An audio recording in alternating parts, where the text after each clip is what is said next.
what is also very clear is the immense challenges that are there for archaeologists, and I think you brought it out so well, starting from the point where you talk of the landscape as dynamic, something that we cannot take for granted, something that is changing constantly, and so modern boundaries that we use to delimit spaces is something that we cannot really push back into the past.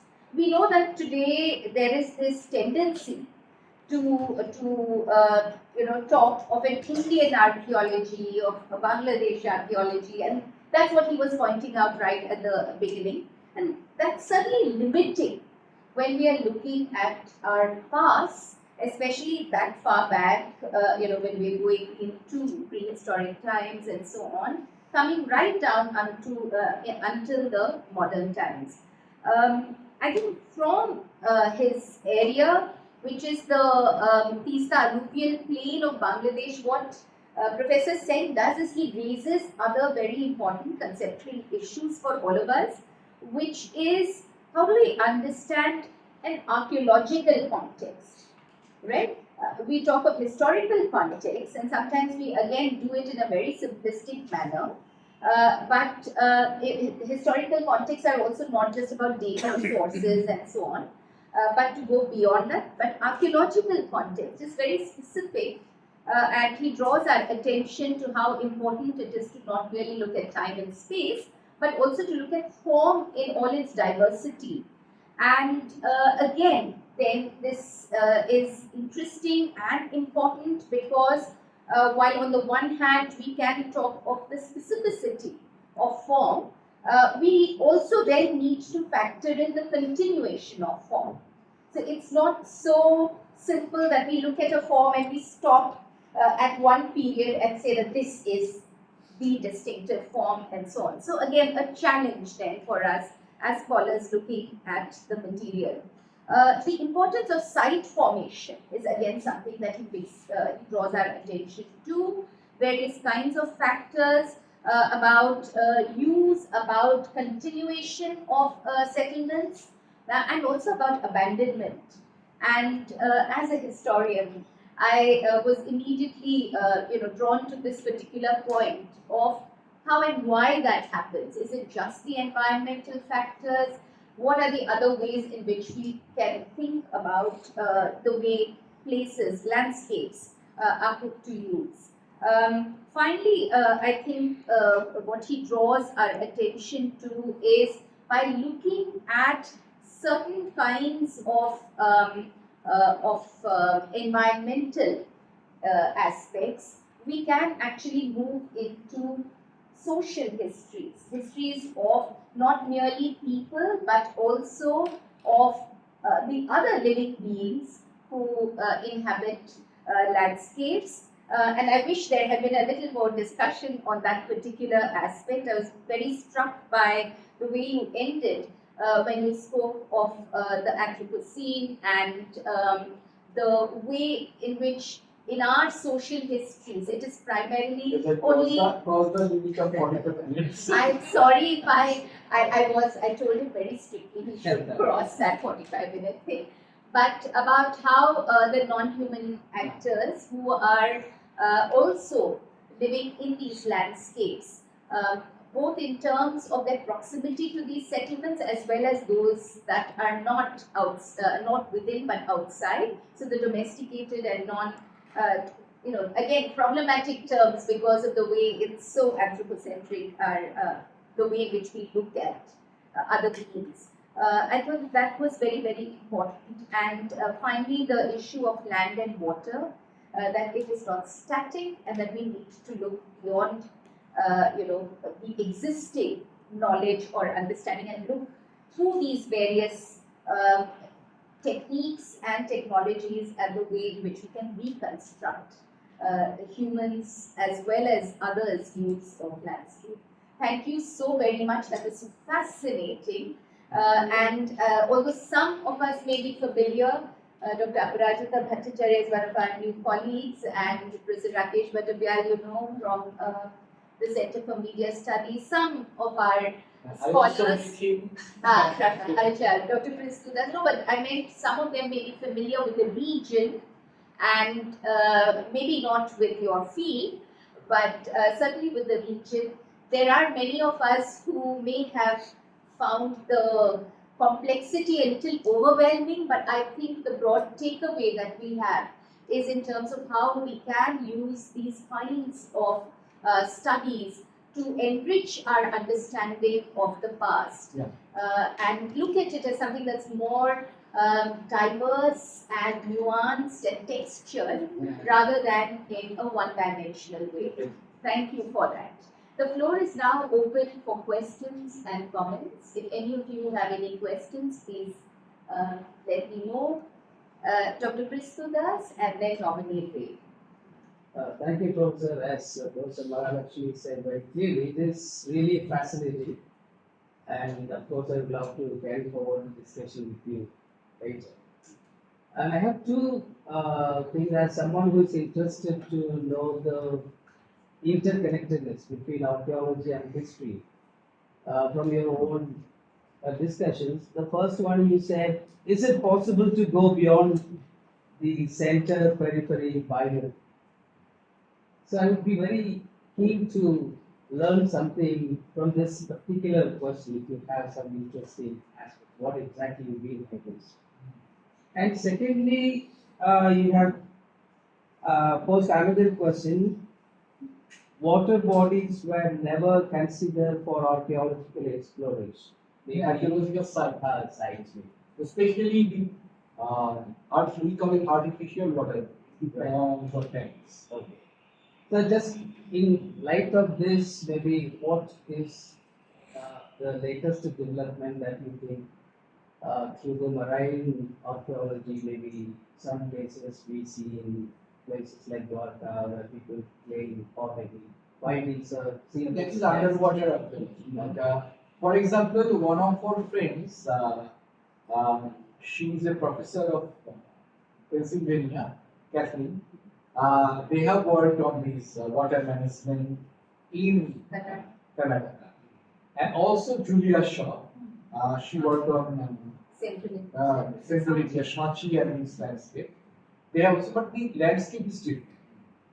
And the entire water management or the incorporation of different kinds of water and related features are a recent thing. But in Bangladesh, ponds are there, it is part and parcel of our everyday.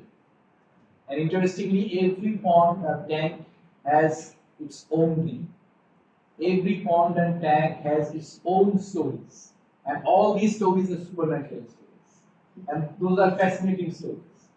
And in my childhood, I was forbidden to take bath in several ponds because there were kind of some big pots which will take children.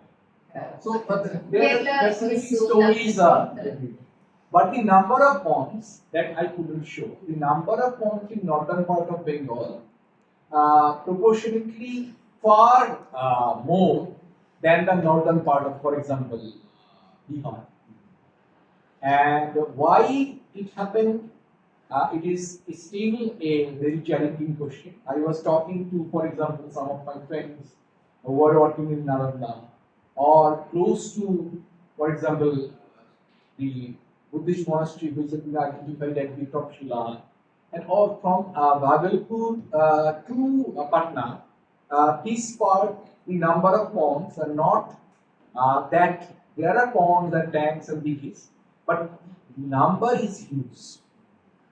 You can't even identify a place if all the ponds are plotted on it. And your first question is very, very challenging and important. BDC sir mentioned about this centripetality and his idea of center and periphery. He started with this famous poem by James. Center doesn't fit. And for example, for our work, we have been challenged by several standards which were developed in India and which is developed in a part of India which has been historically, since colonial period, which has been historically considered as the center, North India. For example, the standard of urban centers or urbanization, it comes from North India. We follow the standard. The idea of settlement. For example, what kind of settlement will be called rural? What kind of settlement will be called urban? The standards were fixed in this part, and then it was transferred into the eastern part. That is one thing. And another point is that specific region has different kinds of specificity. Definitely there were connectivities. Definitely there were mobilities. For example, this entire region, especially Himalayan plate, was considered as a zone where which was inhabited by the so-called nomadic people, mobile people. And if you read the dawn of everything, then you can find that this notion of nomadism and civilization, how it was constructed during the expansion of European empire and colony, and how many discoveries in the last, especially 2 decades, and many discoveries which was earlier in other languages, for example, in Russian or some other languages not available in English. They are challenging all these things. The earliest urban center probably is now a Neolithic urban center in Turkey and in Çatalhöyük and Golbekli there. And then you will come to many mega sites in Ukraine. And they date much earlier than the period what we bracket as civilization. So there was also this center which was created as the cradle of civilizations. So nomadic people were not uncivilized. They inhabited, for example, recent discoveries in some sites around Bharatpa has shown that what was identified as Mesolithic was not Mesolithic but microlith is a new concept, and microlithic material was used simultaneously with the people who were living in the urban centers. And they have argued, Windrow and Brewer have argued that it was not inevitable for human society to take the course of so-called modern progress. That we have to be urban, we have to be civilized. They didn't do that. And there are ample evidence from the area close to the Mesopotamian zone. There are people who are in constant exchange and trades, but who are not living in any urban cities. That is why we have to find a way to deal with this difference, this heterogeneity, and as well as the mobility and connectivity beyond the binary of this center. Thank you, Professor Sen, for your talk. My question revolves around the Mahatma text you mentioned, Paratwa. So there in the text there is a linkage to the site of Kalinjara being called as Kalinjari Devi and the region of Uttarkund and Paratwa. So through your archaeological excavation, have you found any material link to this connection, or it's a textual way to create legitimacy for the region of Paratwa and the Uttarkund? It is very interesting question also. If I try to interpret it in another way, there is a tendency, or we can call it the dominant tendency to find places or to find traces based on the text. But I may refer to Gregory Chopin's one quote that I found, that people didn't live in the text. The texts were created for different times in different reasons, and we may not identify all the themes, events, and places in the text. For example, there is a mention of a very big temple of Kartikeya, Skandamurti. There is a site called Smandendra. but that is a local name. We don't know whether this Konde Dhap was eaten at all. Perhaps if we excavate, we will find a Buddhist monastery. So this is a problem not only with the text, also with the epigraphic evidence that we have already tried to address. That if we do not consider the archaeological context of the inscriptions, from the copper plate inscription, then we may interpret in a very misdirected way. Because copper plates were, for example, small things. It was mobile. We can find 2 or 3 copper plates at the same place. We never ask the question why 2 or 3 copper plates from the different rulers were found from the same place. What was the archaeological material where the copper plates were found? Like this. But Koratwa Mahatma can be interpreted or perceived and engaged with from a different way. For example, I tried to write an essay in Bengali where I tried to engage with the idea of place, the idea of placement, how our embodied existence is intimately connected with the land, with the place where we exist. There, I tried to refer to some text of Koratwa. That is.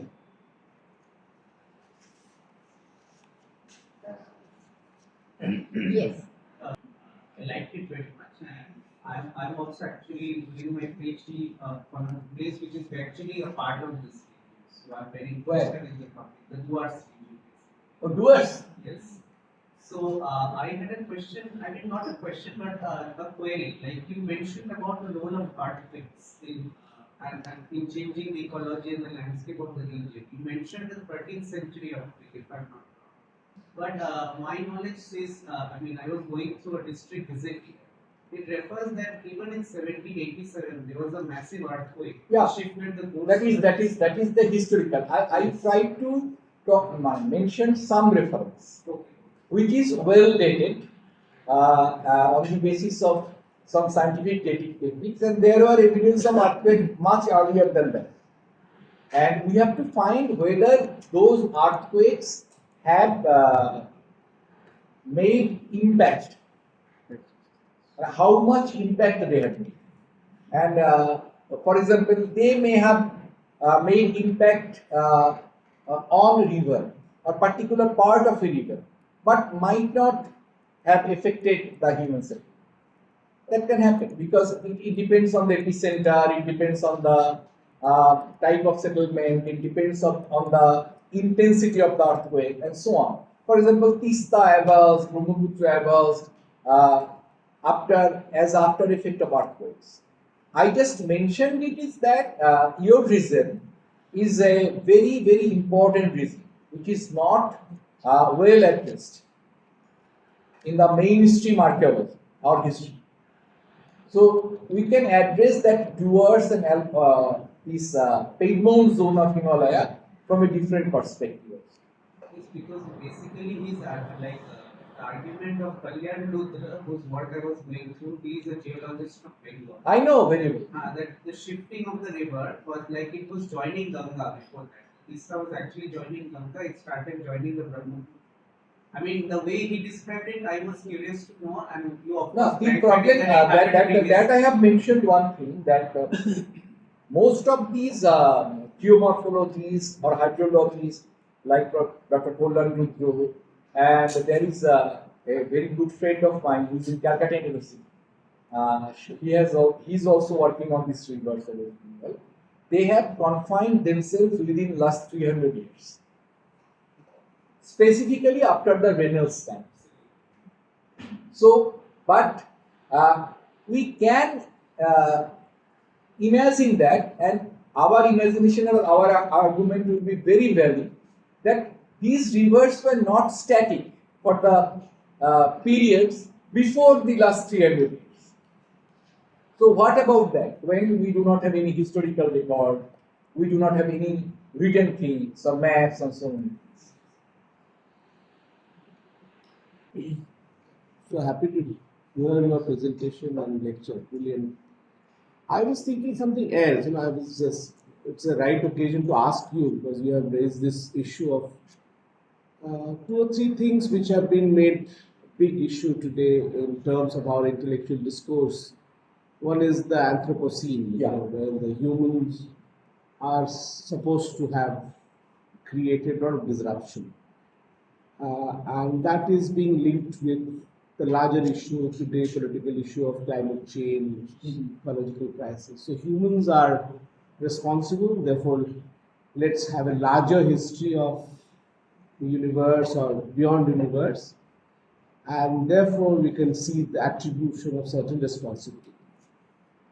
Now, I always felt that this is a tricky domain because there may be a slippage to the 18th, 19th century or early 20th century geographical determinism. Yeah. Which is extremely dangerous because even today there are authors like Robert Kaplan, etc. Wherein if you go to Eastern Europe, for example, or Central Europe, people are very, very angry because certain attribution of certain characteristics of certain pockets of population is due to certain geographical reasons. Yeah. So I think that is a slippage that I always try to avoid. I would like to avoid by taking an ecological route, or even in this also it comes in because it's ecological landscape ecology, and it has a given understanding that human and post-human or non-human subject is actually James Scott and others are trying to bring in that as if non-human or post-human subjectivities can be brought in if we attribute a longer historical phase, or rather give subjectivity to water, spaces. Now, my question would remain, and this is, I think, they have not able to solve, James Scott or anyone, is that human history is where human subjectivity, questions of humans' virtues, loyalty, whatever you call it, they decide what kind of history they make. And if Marx is to be corrected, we make our own history in a historical context. Therefore, now, are we doing either that we are attributing certain features to ecology and then creating an ecological history to serve our own purpose? That is the instrumentality. So we are trying to avoid that in your presentation. We are trying to avoid that. We are giving nature its own language. But can we do that? No. So that is the basic ontological and epistemological question. Because a river cannot speak or write, a land cannot speak or write. Ultimately, all the histories which are being written are anthropocene. That is one thing. Another point that was raised by many paleontologists and other scholars who are talking about this deep time, that climate change is not a contemporary issue. Severe climate change happened in the past and they had impacted human race. That is why there is debate regarding the term. Many people want to call it capitalism. And there is no consensus about the beginning of the Anthropocene. But one thing I must say is that the way we are, for example, in Bangladesh, the way we are seeing, for example, from our childhood till now, the rivers are dying, the ponds are being just filled up, and the impacts of rainfall on the areas which was not flooded earlier or not waterlogged. All these are basically our contribution. The climate or so-called environment have nothing to do with it. And we can also think about these use of the concept of environment and ecology. For example, ecology is a more equalistic term, and in archaeology there is a specific theoretical trend which is known as symmetrical archaeology, which is talking about objects, but not in terms of only the passive objects, the way we identify it as made or created or used by humans. And for the paleoclimatologists and all the other things, all the other scholars, this climate change issue are as important as uh, the spatial limiting, of course. At the same time, like Rakesh has pointed out, it is definitely the fact that the non-human entities do not have their own voice. We are writing in terms of their own voice. Like this Canada Savarkar speech. I'd like to come back to the question that Naveen asked. That there is an instrumentality to texts like Mahatmas, the Quran, and so on. And those of us who have tried to study these texts in certain interesting comparative ways. Please. Where, for instance, if in a Sanskrit text, in texts like the Qurans, you have certain kinds of spaces that are mentioned as thinkers, being talked of in specific ways through mythologies. But then we look at alternate texts, which are from that particular region, which are talking about those places. We are not necessarily towing the Quranic line. They may have some of it, but they also have their own dimensions to it. And so in Tamil, we have this whole genre of text called the Sthala Purans and so on. So the point is not denying the, so even there when you see, you find that the agendas are different, so they speak differently even while they are connected. Yeah. I think that since you referred to B.D. Chattopadhyay, in his whole discussion on archaeology and history, one of the things that he certainly critiques is texts being used as the decisive source to plot sites and to claim a certain kind of historicity that is fixed for sites. But he also talks about, in studying early India, when he's bringing in, discussing the various, in various contexts, Punjab and other places, he's also talking about how other sources other than the archaeological are so useful. So in that sense, if there are texts, if there are inscriptions and so on, how do you give life to this history of rainfall, the history of the moving river, the history of a pond, if we are not going to bring in these other elements or the anthropological methods? We have to, for example, incorporate oral history or oral memories, rather than being snobbish that those are not objective, those are not factual. For example, we have tried to do some ethnography work or ethnographic encounter to know how the people perceive their land, people perceive their environment. And these people are not a general category or homogeneous category. And also about these, for example, in Shubhashita Ratnakosh, we will find very interesting poems where rainfall is being mentioned, how the paddy fields are green. So that is also there. And without being biased, I must refer to some of the things that we historians and as well as archaeologists, for example, discard or exclude as myths. There are many narratives or there are many texts or non-textual material or performative material that clearly show us how human beings interacted or were related very different to our surroundings. It is not necessarily environmental ecology.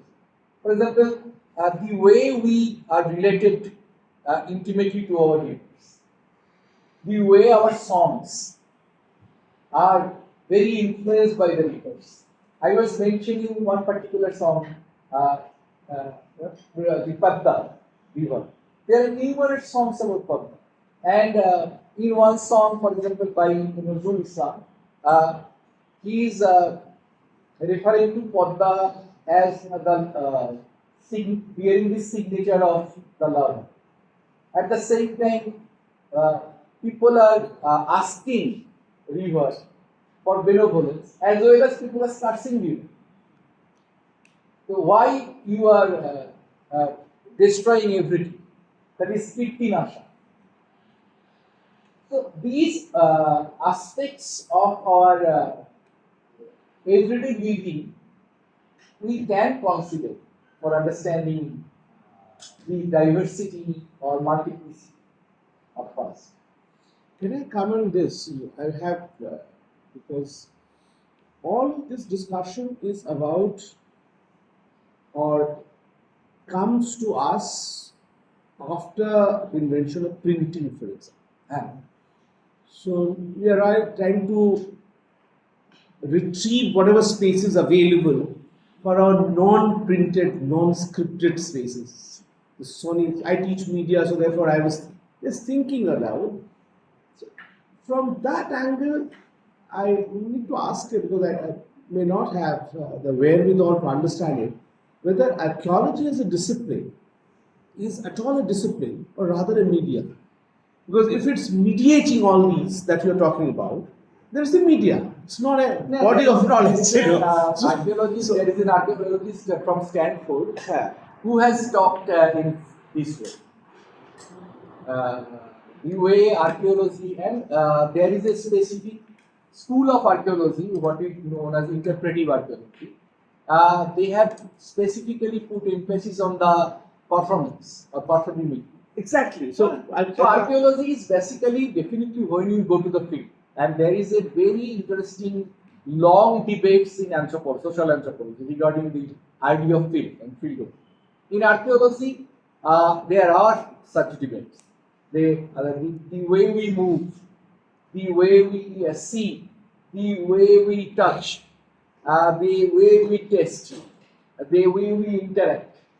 Our physical, our corporeality is very important in the field.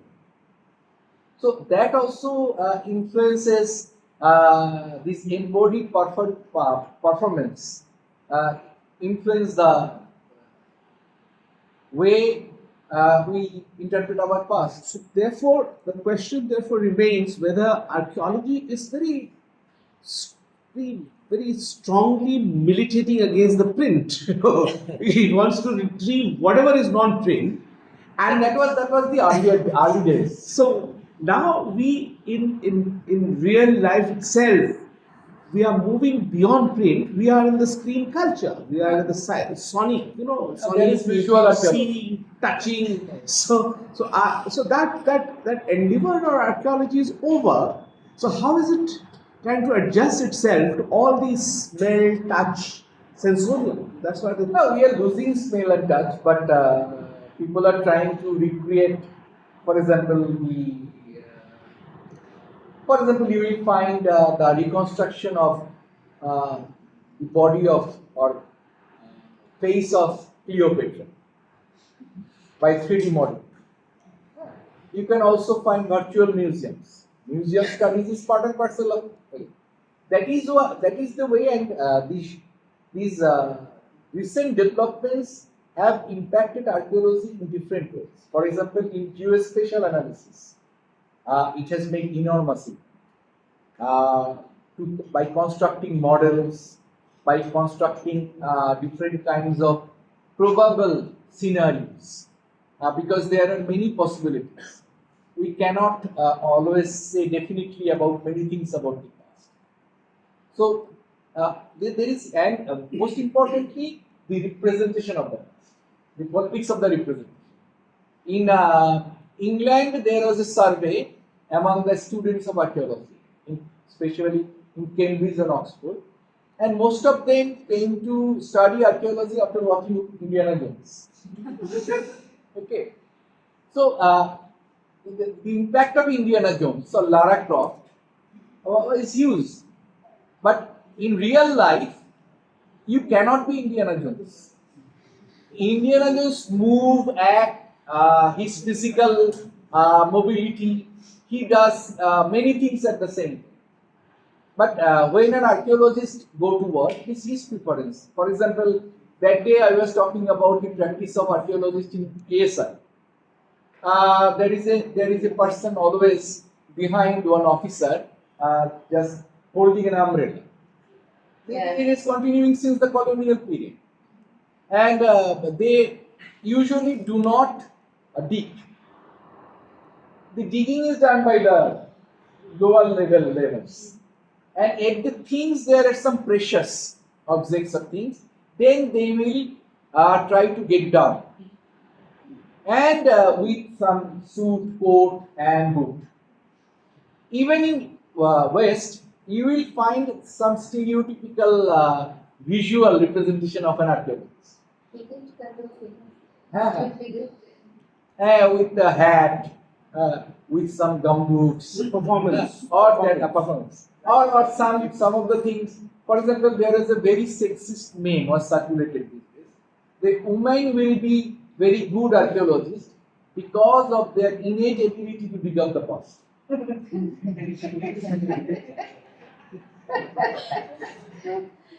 So these are the things, and there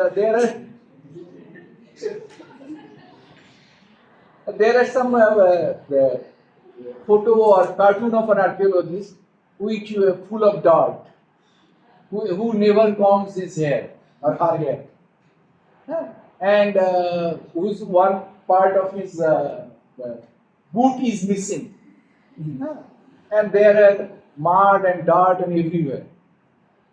This is another image of archaeology. And some of the images are carried by these archaeologists with very pride that we are more physically active than the historians. We do all the hard work in the field, which is completely bogus, I think. Any other thing that I think what has been very, very important about this talk is that even for those of us who don't have that kind of familiarity which you have demonstrated in your region and through the fantastic work over decades that you and your team have been doing, your colleagues have been doing. What we take away is how we need to constantly raise questions and be reflexive about our own disciplines, about the methodologies that we are using, about the ways in which we are addressing our sources. I think as historians, some of these issues have been important, just as it has been for archaeology. Oral histories, I don't think any of us would say that they are not important. We might say that we need to qualify the oral source. For instance, if I am working on the early medieval period, there is only so much that I can use from an oral source to relate it to something in the early medieval period and so on. So other than that, I mean, I think most of us are quite happy to use sources, especially in the study of ritual and religion. A lot of us have been looking and talking to people. I'll come back to this issue later, but I wanted to address the issue of the myth. Myths are something that historians have looked at in such interesting ways and tried to cull out a social history, a history of work, of daily life, so many different ways in which myths have been used and discussed by historians. So I think partly there's also myth making that is at play when we say historians haven't looked at this. Oral history has never been important for historians and so on. So I'm just wondering because, today there are certain problems with the way in which these negations Yeah. um, are being raised, of the work of historians. Cancel culture. The cancel culture, to use your language, is something that is quite predominant, and we need to be a little cautious, therefore. Not to say that we don't critique what other scholars have said before or even in our times, but also to be better read first, more aware of our sources, and also to think of the larger implications. What you're saying about talking to people around. I once did this field trip to Sanchi and Vidisha with my students, and I asked them to go and talk to people in that area, in the village, which is a little distance away from the actual monument, and also on site, from the caretaker of the monument to the sweepers and gardeners to the tourists, as well as the shopkeepers in the town and whoever they could catch. Now, each one was given that at least 50 people, so a full day was kept aside for this. And can you believe that most of the people working in the ASI monument, other than the caretaker and that level, thought that these were sati mounds. So there is a limit to which we can also talk about popular knowledge, local histories, and so on. And that's why that is one of my worries, that when we try to put the whole responsibility on local people and their understanding, it's just like we say, the sources don't speak for themselves. The historian or the archaeologist is trying to interpret the sources. And we do it not through our prejudices and biases, but because we are trying to interlink issues that we are able to flag. I worry that by talking in this way of, local people and local knowledge and so on, somewhere we might be missing this important element, which is that there is a method, whether Exactly. it is in archaeology or in history. So on that note, since we are agreed on this, thank you so very much for this wonderful lecture and for making all of us think so much. And I welcome all of you who are here to come down. We'll have a cup of tea at Lucky's tent.